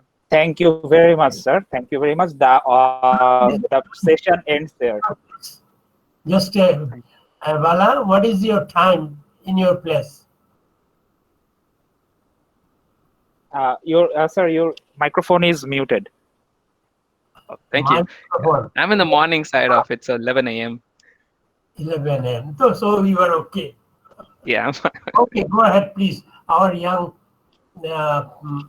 to-be engineers are very much interested, and yours is very, very encouraging. And these are the things, actually. Thank you very much. So allow me to leave. Thank you very Thank much, you, sir. sir, Have a good and night. all everyone. So to have your kind and nice session and speech and inspiring speech. This ends the session officially, but it is not the end actually. So we are actually moving towards the question answer session. Thank you very much, Rohit Sam Khansar. And before we move towards our question answer session, for our Bangladeshi participants who are there, we from the IEEE Bangladesh section, and as an EXCOM of the IEEE Bangladesh section and EXCOM of IEEE Power and Energy Society Bangladesh Chapter, I would like to request that whoever are the member who have the membership grade of graduate student member or above, we have two multidimensional and two global leaders have been actually fighting for the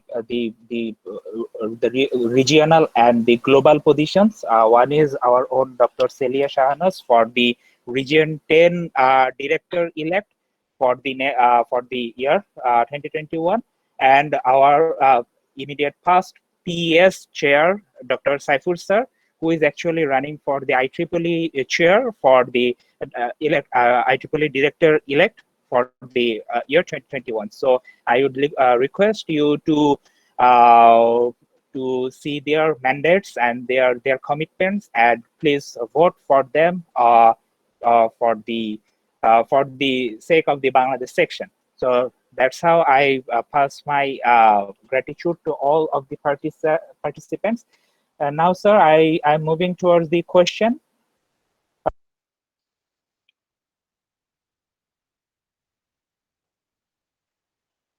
Oh, Red One, you're on mute now.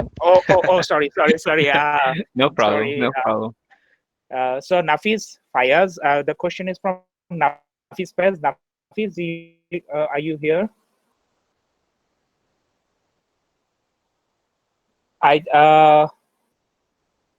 He is knocking me, but I can't see him. So the question is, I have a question for Bala sir.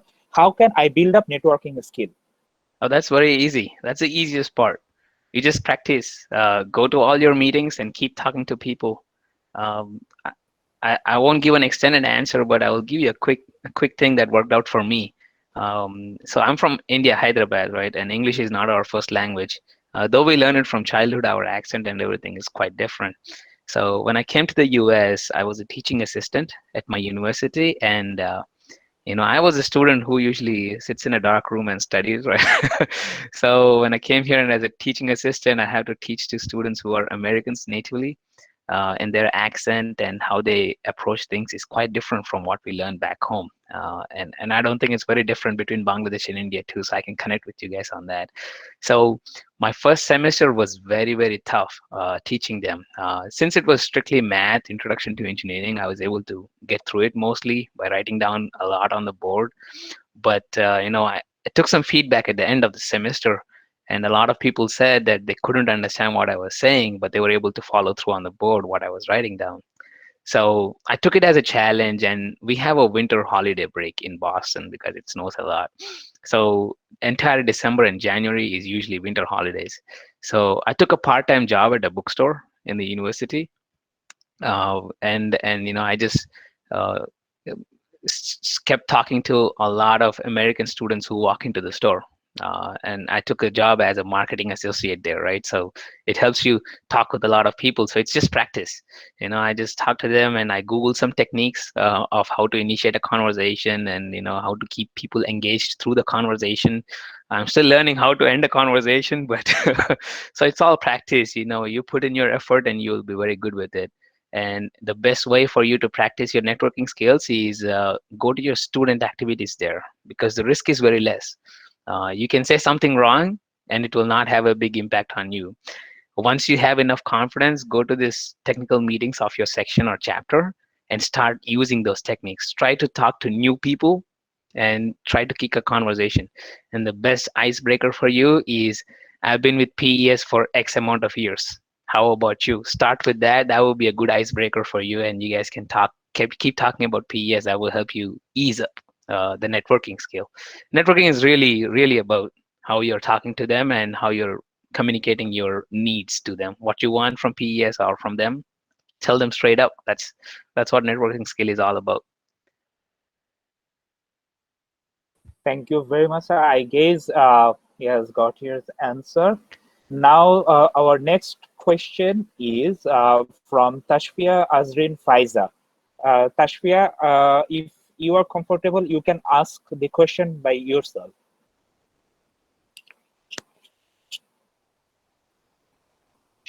Hello, sir.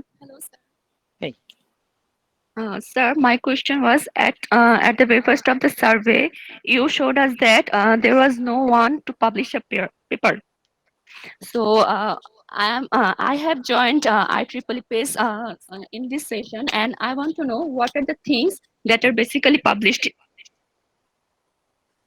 Oh, that's the easiest question, I guess, for today. Is what kind of stuff you can publish? Faiza, if you're a first year student or a second year student, IEEE or PES or anywhere, you try to publish papers on unique concepts and ideas, and that's what publishing is all about. We talk about unique ideas and put them on a paper, do some research on it, find out some results, and publish them.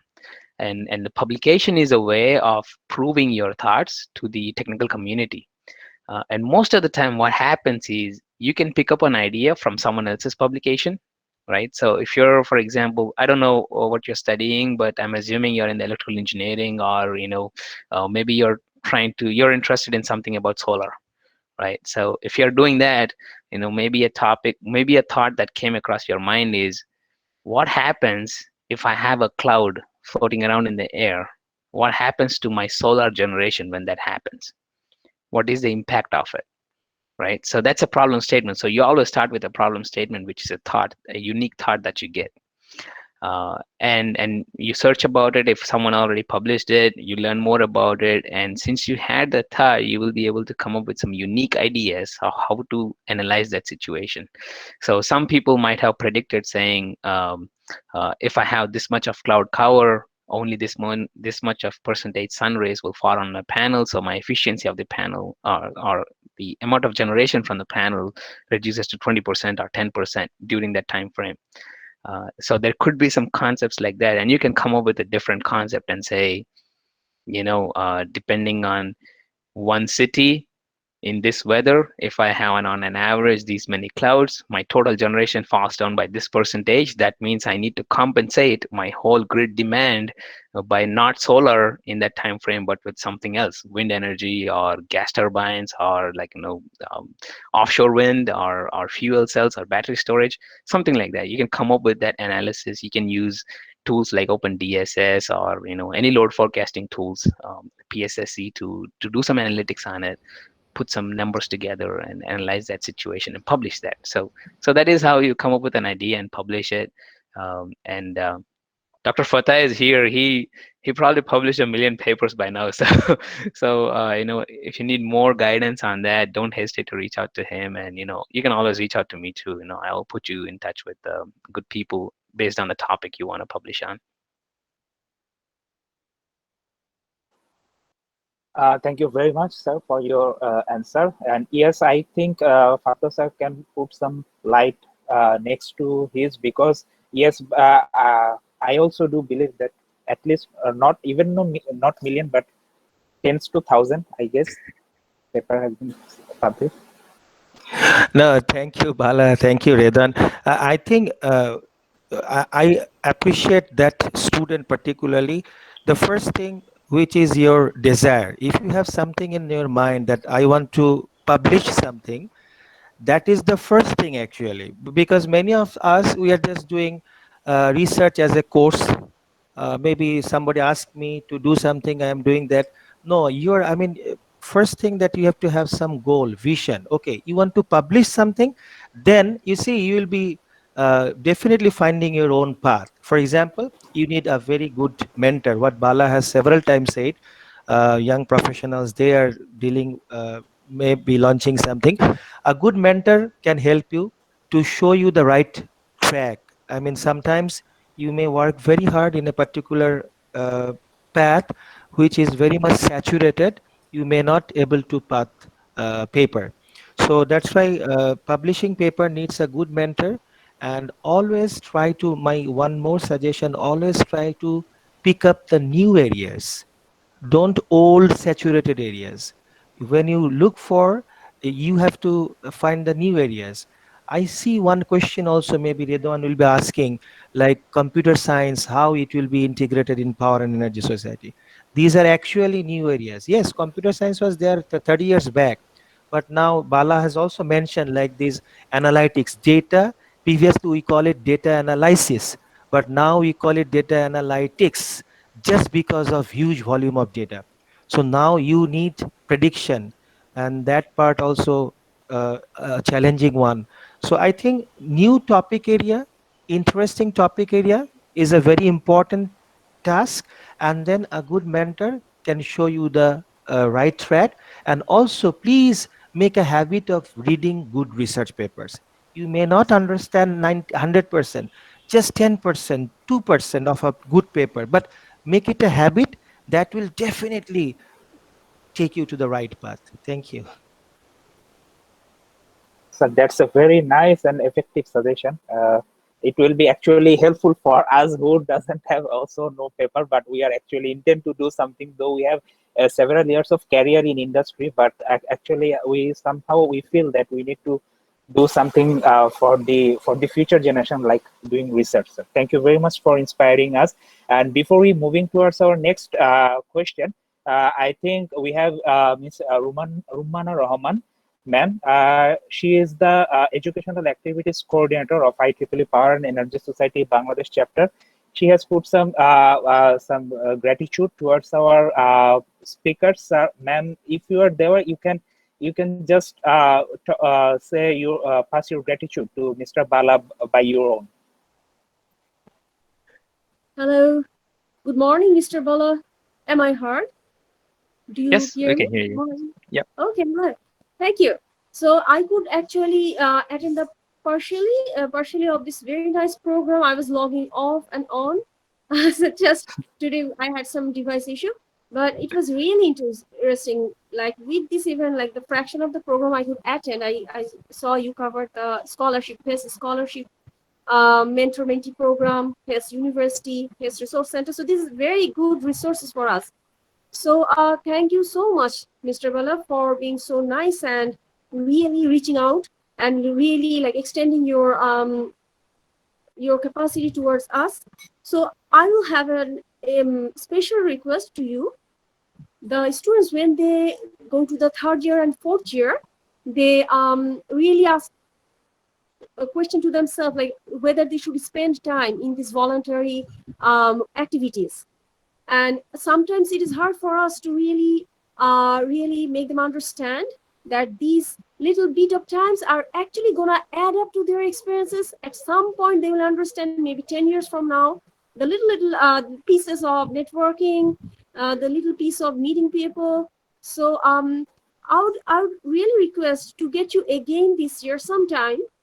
So more students who missed this event, they can meet you.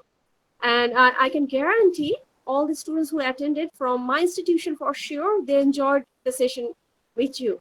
So we would love to reach out to you very soon again. Definitely. Thank you very much. I appreciate that. And I would like to put my thanks for our Sheikh Anwar Fattah sir. Thank you, sir, for always guiding us. Sir is like a mentor for our country-based PES chapter. So thank you very much, sir. And S.A. Khan sir had to go, so he's our guardian, who is the founding chair of the PES. So thank you very much, Bala. No problem. We would like to stay connected. Definitely, please connect with me on LinkedIn or email, yes, or whatever yes. works, Our and we'll stay. students, especially who graduate soon, they would like to stay in touch with you. I'll be happy to help them out in ways that possible. Thank you. Thank you very much, Manna ma'am, for your nice gratitude. Now I would request, this is our second last question it's from Maisha. Maisha, please. Hello once again. Though Bala have answered this question maybe, but I would again ask that how can a student member get in touch with inspiring mentors like you, and what are the opportunities to explore the benefits for PES student members? Like in our student branch, we have a lot of members who are reaching out for different opportunities, different volunteering opportunities. So what can you suggest for student members like us? Oh, that's a good question, Maisha. And I had to tell everyone, Maisha is doing an amazing job with us on the website committee. So we have a group of students and professionals. We're working on revamping the website, IEEE-PES.org. So that's the main PES website, and she's working on, in the back end with data and the content. We are in a creative thinking mode right now, so they're putting some creative thoughts together. So the new website, which you guys are going to see in the next 6 months, is a part of it is going to be Maisha. So I'm very happy and glad to see an active volunteer from Bangladesh helping us out in that front. And touching on the question, Maisha, how to get in touch with leaders from PES or just the industry leaders, right? It's really networking. But for those on the call who have ideas and who wants to get in touch and need some help with something, mentorship, suggestions, guidance, and whatnot, I just posted the survey link in here too. Go ahead, toss in your idea and an email address, and either myself or someone from my team will reach out to you, and we'll talk and work through to it. And when we work through it, if you have or come up with some proposals, I think the previous question, Rahman, her question was, would love to work with exploring more opportunities for Bangladesh's perspective, right? And she's looking for some spotlight on that. So both of these are interesting questions. So any proposals that you guys gonna come up with, please shoot it to us, and we'll work with your local leadership. We'll work with your regional leadership to figure out how we can execute it, customize it for you guys, and maybe provide some feedback on how to modify it. And the beauty of PES is its local leadership, right? So we come together, we do what we want, what works for us, right? And then the main PES, the body is out there to provide any support that you guys need, like a central body, right? So jumping back onto the question, how you can get in touch with the global leaders, attend PES meetings. When I attend the PES meetings, I have a OneNote document on my computer, and any session I like or any presenter I like, I take down their names and I will Google them right after the meeting. So even now I do it because I don't know a lot of them. So there is a lot of smart people out there, which I'm very curious about. So I make a list of them. I have a hit list of people. So I'll torture them on LinkedIn. And my common topic to start a conversation is PES. We both belong to PES.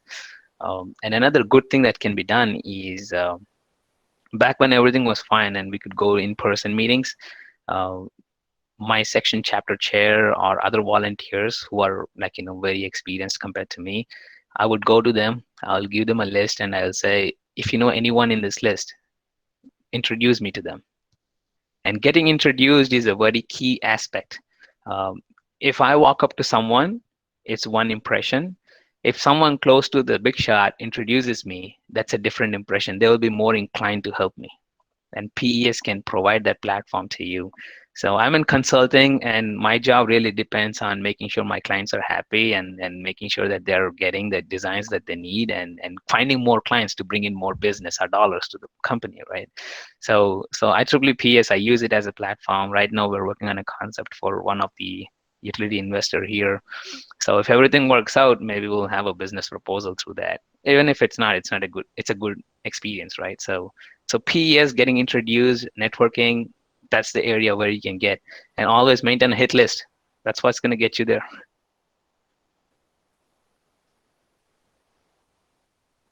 Thank you very much. I think Maisha has got her answer. So this is our last question for this session. It's from Nabila Rashid. Nabila, if you're there, you can ask your question by yourself. Hello, sir.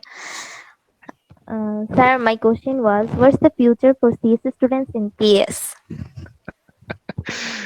Nabila Rashid, it's going to be a lot of future for CSE students in PES. I was talking to Maisha about the same thing a few days ago. We have a lot of tools. I don't know if you guys are aware of softwares like MATLAB, OpenDSS. There is Aspen, there is PSSE, there is CAPE, SIME, and a lot of big companies like Siemens, ABB. These guys have operational softwares. So Dean works in operations side, right? So system operators, all they do is they have a huge room, system operators room. They have a big screen with SCADA systems, right? And all these systems are talking through each other using communication systems, right? So there you go. All those people who are studying telecommunications, remote communications, or LAN systems, security systems, that's the domain where you come into play with PES. All those people who are working on coding background, right? All these systems can't work with electrical engineers. We don't know how to create the software. We don't know how to execute a program, right? And you guys are the ones who will design the software, write the code in the background, and simulate those systems. And I know personally MATLAB hires a lot of students from computer science background. And the reason they hire them is to develop the software and write coding for that. So there is a lot of opportunity for you guys in CSE, and especially when we say CSE, if you're in third year or fourth year, by now you should know what is your favorite part of CSE. Like for me, by third year or fourth year in electrical engineering, initially I wanted to do a lot in rotating machines, but in India there's not a lot of opportunity in rotating machines or huge thermal plants. So I was able to quickly switch and understand more about SCADA systems, renewable energy, and energy forecasting and forecasting and optimization, key aspects, right? So by the third and fourth year, you should have enough knowledge to figure out what is the key thing that you like about CSE. Either it be coding, either it be architecture design. When I say architecture, like a software architecture, or itself a user interface UI domain, right? There is so many of those in computer science. So figure out what you like and reach out to one of your mentors. If not, put some thoughts in that survey, or reach out to us. We'll put you in touch with some experts who can guide you and mentor you a little more. Okay, thank you very much. So Bala, it was a nice session, and you can see that it's still we have passed almost 2.5 hours for this session, but it's still there. Questions are coming and suggestions are coming. So Mr. Najmul Hassan has said something in the chat box. Najmul, you please tell it to our honorable speaker by yourself. Okay, Mr. Bala, so thank you so much for your nice words. You mentioned about the support program from PES to local chapters. So if I cascade with these, is there any plan or initiatives from IEEE Global PES to make such research labs or hubs, innovation hubs in universities, local chapter based, like what World Bank does sometimes to donate or support. So as we want to get more diversified mentorship, right, as Fatah sir also emphasized on this. So if you inform us something like that. No, Hassan, that's a good question. Unfortunately, we're not World Bank with a lot of money in the bank, but we do have great resources and very smart people with PES. And this is something I was trying to work with the local chapters here, and we have a slightly different setup in the US about this, but let's talk more about that. Reach out to me on LinkedIn or email me. I would like to touch base with you on it because we can work on a proposal and I can show you what I did with my university, UMass Lowell. I graduated from there. I started working for this company, and I can't just sit around. So I went back and we worked on a research team there, right? So I have some ideas for you. You can really make this happen through your local chapter, That's because great. if you have a lot of investment by the government coming in to electrical domain, that's a good selling point for you and a group of people with your same ideology to put a proposal together and go sell this idea to these guys. Because a lot of turnkey companies like Siemens and ABB, or even if Alstom is now bought out, right? So, but any large manufacturing companies, they would be interested in setting up some testing labs. So Dr. Fatah is a professor, right? So maybe you guys can collaborate, work with that ABB or whoever that company is, and set up a research lab in your university. And they would pay partially for that, and your government or someone will pay for partially on that one. And you will have a principal investigator, that would be Dr. Fatah or anyone, the dean from your university. And through that, they will send some equipment for free of cost, right? And instead of them doing their testing within their labs, which is expensive for them, they can have those tests done in your university. And they will not pay you guys salary, but they will pay in terms of experience. They will hire you guys because now you have experience with their equipment. You can start with something very small as a relay, right? If there is any relay companies around, SCL, Schweitzer, Schneider has some good relays. There is Basler relays. There is ABB, some old relays. I don't like them. There is some GE relays. So go to some relay manufacturers, ask them for a relay or two, bring them to your lab and hook them up to power and start doing some settings work on your computer. You don't need a lot of infrastructure for that one. So all it needs is a nice fancy document, and knowing who is the right person to contact. So we can help you with the proposal. You have an idea, let's work together. We'll probably put you in touch with someone from entrepreneurship committee or someone like that in CSAC. We'll try to help you out, put the proposal together, and include some experienced professionals in there, and you can get that. Definitely, there is possibility. It won't hurt to try it out. Worst thing is they will say no, and that's okay. You have the experience now. Thank So you. definitely can be done. Hey, no problem. Thank I know it's very late for you So all, thank so I you. think we're gonna make that as last one. No, no. No, sir. Thank you. It's as you see that the students or the enthusiasts can't get your access every day or all the time easily. So it is the right time to take the opportunity and get as much as they can from the experienced guys like you. So I welcome them, and I definitely say that they're lucky to have you, Mr. Dean, and some other experienced guys in the same platform, and to exchange their views and knowledges. That it's a though we say this is a webinar, but I would rather say it's a knowledge exchange program. So I always welcome them, and it's a large collaboration, I must say. So we hope to have some kind of events in the near future, and as it's a new normal for the time being, that we can get over access, anyone anytime over the internet. So I think they should not spend their times much on Facebook, but rather on some kind of networking like this. So I thank you very much. Most probably you have been thanked for more over 50 times today, but this is my formal thank you to you and the other honorable speakers and invitees here who have already left or who are already there, and for the 27 special people who are actually there till for the last 2.5 hours. So the session ends here. Thank you very much, sir. So Saurabh, I think you are here still now. I can't see you. You are saying thank you so much, but I'm are you here. fallen asleep? Okay. So No. okay, so I think you can close the session for all. Thank you all, everyone. Okay, so thanks everyone. We can conclude the session here. All right. Good night, everyone. Thank you for hanging around. We'll talk soon. Thank you, Bala, for being with us. Good Have night, a good sir. day. Goodbye. Good night, guys.